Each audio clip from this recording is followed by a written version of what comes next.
이런 남자들은 보통 문제 해결에 대한 의지가 전혀 없어 보이거나 때로는 이별 장면에서 굉장히 차갑거나 단호합니다. 아주 작은 재회 가능성조차 허용하지 않는 것처럼요. 안녕하세요. 임상심리사 차승일입니다. 오늘은 상담을 하며 느낀 이별 후 높은 확률로 후회하는 두 가지 남자 유형과 그 전제 조건에 대해 얘기해 볼게요. 첫 번째는 다소 의외일 수 있는데 애착 유형 중 회피형에 해당하는 사람들입니다. 왜 제가 의외라고 말씀드렸냐면 회피형과 이별을 해보신 분들은 공감하시겠지만 이런 남자들은 보통 문제 해결에 대한 의지가 전혀 없어 보이거나 때로는 이별 장면에서 굉장히 차갑거나 단호합니다. 아주 작은 재회 가능성조차 허용하지 않는 것처럼요. 그래서 회피형과 이별을 하신 분들은 재회가 어렵겠다는 생각을 자연스럽게 할 수밖에 없죠. 하지만 그러면서도 이런 남자들과 연애를 끝낸 대부분의 사람은 쉽게 마음을 정리하지 못해요. 왜냐하면 회피형의 상대는 대개 불안형이기 때문이죠. 불안형은 불편하고 불안한 상황, 즉 불확실한 상황에 직면할수록 애착 체계가 더욱 활성화되기에 이별이라는 극단적인 상황에서 아이러니하게도 상대에 대한 마음이 더 활성화되는 경우가 많죠. 그런데 안타깝게도 여러분이 그런 마음을 드러낼수록 회피형은 여러분과 더 멀어지려 할 겁니다. 그 이유는 회피형은 기본적으로 친밀감에 대해 거부감이 있기 때문인데요. 우리가 보통 회피형을 정의할 때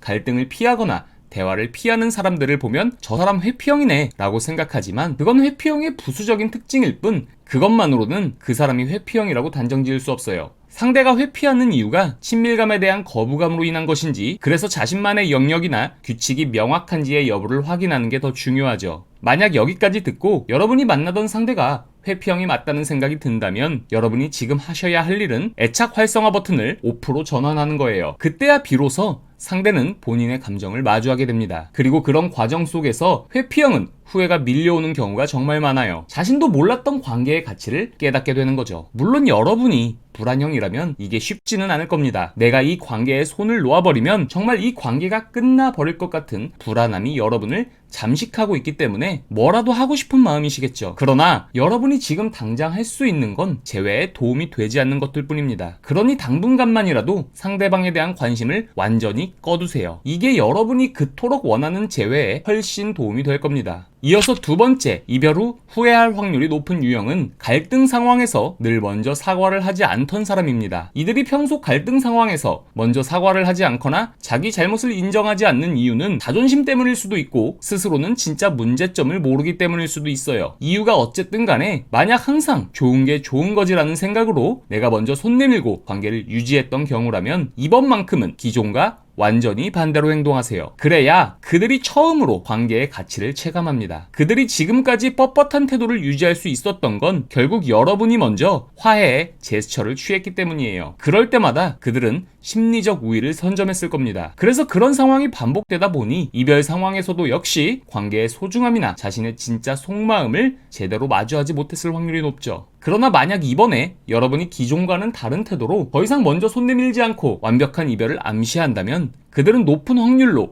현실을 직시하고 후회의 감정을 느끼며 먼저 다가올 가능성이 높습니다. 그들은 항상 여러분의 양보에 익숙해 있기 때문에 여러분이 손을 내밀지 않아야 비로소 관계의 소중함을 체감하게 되는 거죠. 물론 내가 먼저 손 내밀던 패턴의 관계를 유지하셨던 분들은 기다림의 시간이 쉽지만은 않을 겁니다. 그러나 그 기다림의 시간이 여러분에게 충분한 보상을 가져다 줄 것이며 만약 그 사람이 나에게 돌아오지 않더라도 두 사람의 관계는 애초에 오래 이어질 수 있는 평등한 관계가 아닌 한쪽만 희생하는 불평등한 관계였음을 깨닫는 계기가 될 겁니다. 첫 번째 유형이든 두 번째 유형이든 상대가 후회의 감정을 느끼고 다시 돌아오게 하기 위해서는 내가 먼저 완전하게 이별하고 상대와의 단절을 시도해야 한다는 겁니다. 물론 재회를 몇 년씩 계획하고 내가 무한정 기다릴 순 없기 때문에 데드라인이 필요한 건 사실입니다. 하지만 그것보다 더 중요한 건 여러분이 상대에 대한 관심을 완전히 철수해야 한다는 거죠. 이 과정을 혼자 감당하기 힘들거나 이후에 재회 전략이 필요하다면 채널 정보를 확인 후 1대1 상담을 신청해주세요. 여러분의 상황에 따른 개별적인 솔루션을 제시해드릴게요. 오늘 영상이 도움이 되셨다면 구독과 좋아요 부탁드립니다. 감사합니다.